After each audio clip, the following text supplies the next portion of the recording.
This is not a stapler. I mean, it is, obviously, but there's also something far larger than that, something far more meaningful. It's a cautionary tale for all of us.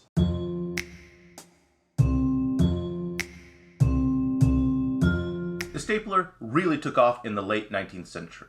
At that time, there was a rapid expansion in the use of paper documents, especially in offices, and when information comes at you fast and furious, it can be hard to cope. Without a plan to organize, you end up like this.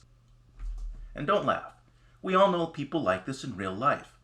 In a paper-filled office, staplers serve an important, a vital function. They help to categorize and group data in a meaningful way. They let us connect different ideas, affix things in a specific and meaningful order, and easily share one carefully curated group of data. They let us use and process information instead of getting drowned in a deluge of paper. They create meaning out of chaos. And as a result, they became a very popular item. So popular, in fact, that they have played a prominent role in our popular culture. I mean, you remember this, don't you? Of course you do. It's from the pilot episode. The writers wanted to write a killer prank to establish the series, and they needed one they knew would resonate.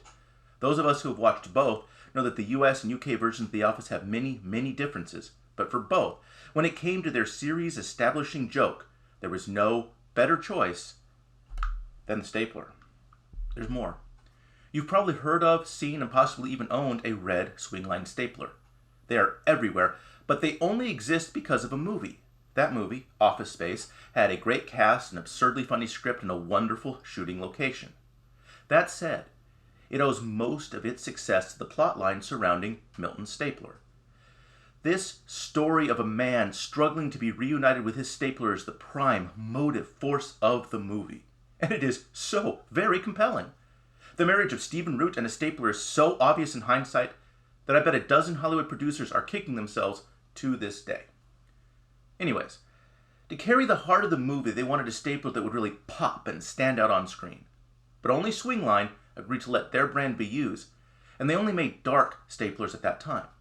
So the prop masters took a normal Swingline and painted it bright red. The movie was a success, and the stapler was a hit. It was so popular, in fact, that Swingline started making real red staplers. And boy, did they sell.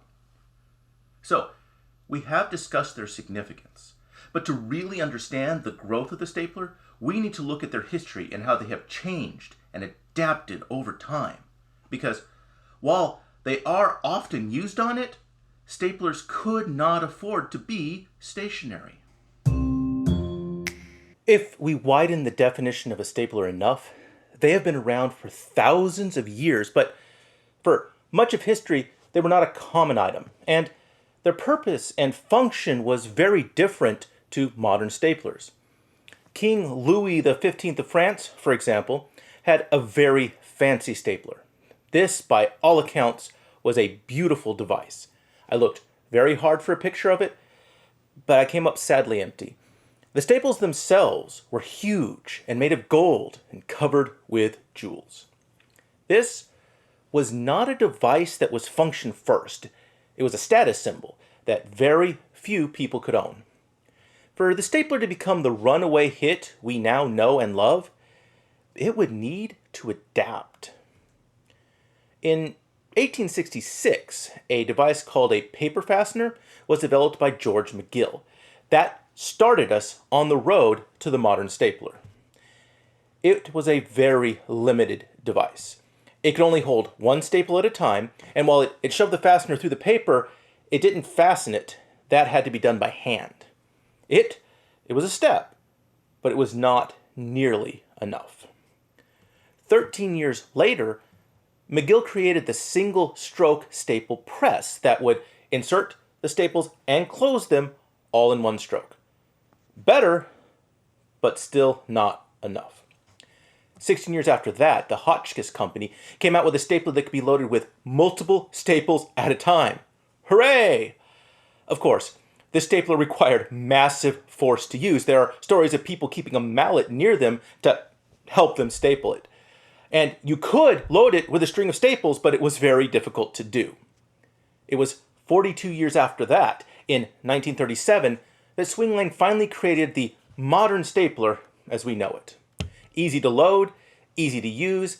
It finally had the right formula and was ready to become a ubiquitous tool and a runaway cultural phenomenon.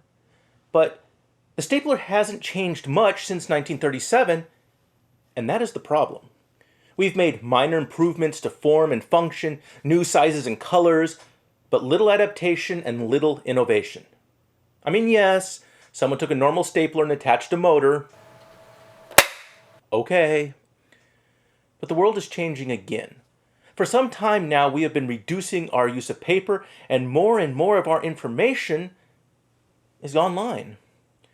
And the stapler will probably never go away entirely, but it is in serious danger of joining the sword as a once useful item now collected by enthusiasts and used primarily while wearing costumes. It needs to adapt to the new digital reality. There have been some efforts. In 2007, there was a short-lived Indiegogo campaign for a magnetic stapler known as the Magneto. The project was mysteriously disappeared shortly after launch, and most of the information is gone, but one clip from their promo video still circles the internet. You may have seen it before. I'm pretty sure it is faked, but I can't swear to it.